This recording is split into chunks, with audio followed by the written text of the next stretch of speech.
Informasi berikutnya, Komisi 11 DPR RI dan Kementerian Keuangan menyepakati kerangka ekonomi makro dan pokok-pokok kebijakan fiskal 2026. Pemerintah dan DPR sepakat asumsi pertumbuhan ekonomi tahun 2026 di rentang 5,2% sampai 5,8%. Rapat kerja pembahasan kerangka ekonomi makro dan pokok-pokok kebijakan fiskal 2026 digelar di Komisi 11 DPR RI bersama Menteri Keuangan Sri Mulyani di DPR pada Senin petang. Pada rapat kerja disepakati asumsi pertumbuhan ekonomi 2026 naik menjadi 5,2% sampai 5,8%.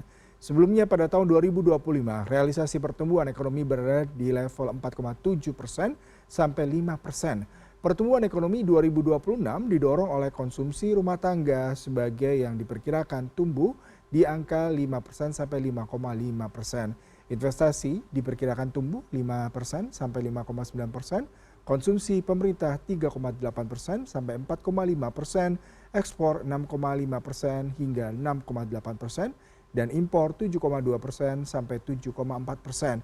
Sementara nilai tukar rupiah terhadap dolar Amerika dipatok pada kisaran 16.500 sampai 16.900 per dolar Amerika.